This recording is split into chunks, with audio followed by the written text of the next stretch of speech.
Impeachment complaint laban kay VP Sara Duterte, paglilihis lamang daw po sa isyu ng flood control scandal sa bansa. Ayon po ito kay Batangas 1st District Representative Leandro Lebiste. Hinamon din po niya ang Kongreso imbestigahan ang koneksyon ng Executive Secretary Ralph Recto kay Congressman Edwin Garjola na sangkot daw po sa flood control scandal sa Batangas.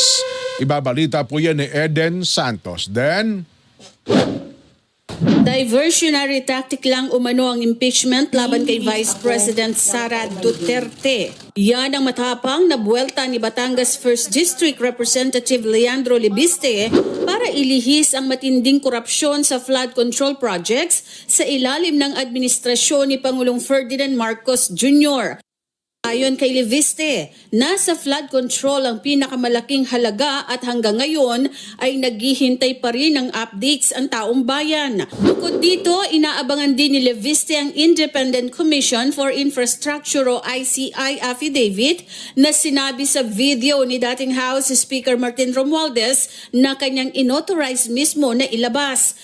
Sa kanyang privilege speech sa plenaryo ay paulit-ulit na hinamon ni Lebiste ang Kongreso na imbestigahan ang mga ibinunyag nito kabilang ng koneksyon ni Executive Secretary Ralph Recto kay Construction Workers Solidarity Party List Representative Edwin Garjola na sangkot sa flood control scandal sa Batangas. Bukod pa sa bilyong pisong ginastos sa eleksyon. Sa aming dinner noong April 16, inalok ako ni Congressman Garjola na mag-partner sa kanya at kay Secretary Recto sa pagnenegosyo sa DPWH sa aking distrito. Sa sistema raw na ginagawa nila noon pa sa Lipa at sa ibang mga bayan. Tukuyin ang mga lugar para sa mga road opening ng DPWH. Sabihan ko daw sila pag meron akong mga nakita para makasama sila sa bilihan ng lupa. Kayang tumulong daw sa pagpondo ng mga proyekto ng DPWH si Secretary Recto dahil siya ay nasa kabinete at si Kong Garjola din ay malakas daw sa DPWH at maaaring siya na ang bahala sa kontraktor.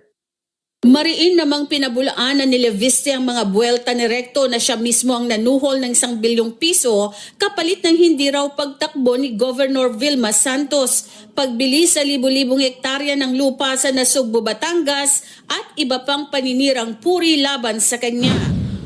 Speaker. Is there any objection? Mr. Speaker, may I give a response before a vote is made Is on there that? any objection? I There object. was a motion. I Is there object. any objection? I object. The chair hears I none. object. I object. Speaker. Objection. Because Congressman Garjola gave money to All leaders of those my in district for favor Vilma of and the Lucky. motion of the Honorable Garin, please say aye. Politicians in Batangas can test. All those against?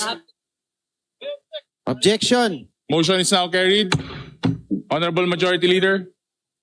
Si Lebiste ay pinagtulungan ng ilang kongresista hanggang sa I move to nagmotion ng suspend mga session. ito Session na suspended. strike out ang kanyang privilege speech na walang support ang ebidensya. Binatikos ang hakbang na ito ni Sagip Party List Representative Paulo Marcoleta. Ngayon lang ako nakakita sa tagal ko dito ng isang privilege speech na imomosyon mo para strike out yung kabuuan ng speech. Hindi pa ako nakakita ng ganun. Kaya ako pumalag. Medyo nahimasmasan yata si Chair Terry kasi napapailing din si Kong Laila. Huwag naman ganun, gumaganon sila. So he withdraw that motion at inamend nila para daw strike out na lang daw yung mga statements of Kong Lebiste that are not backed by solid basis or evidence. Doon pa lang sa motion na yun, mali na naman eh. Bakit mo inaasahan na ang isang privilege speech meron ng ebidensya agad na nakalakip? Privilege speech nga yun eh. Mr. Speaker, Hindi rin I ito move nagustuhan ng ginawa ng mga strike kongresista out na pinagtulong-tulungan si There was a Lebiste. motion. At nasaksihan ko rin mismo yung kung paano siya pinalibutan. Ngayon ako nakakita na halos lahat ng rostrum sa plenaryo natayuan nung gabing yun.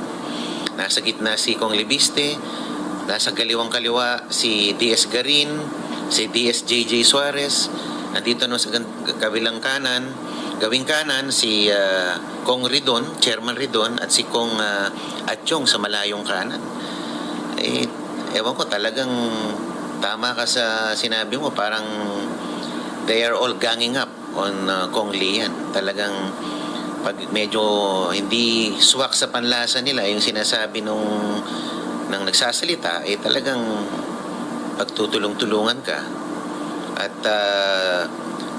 pagsisikapan na kung pwede kang pigilan sa iyong pananalita. Muli namang hinamon ni Levistes Recto na humarap sa Kongreso para malaman kung sino ang nagsasabi sa kanila ng totoo. Eden Santos para sa 100% Balita.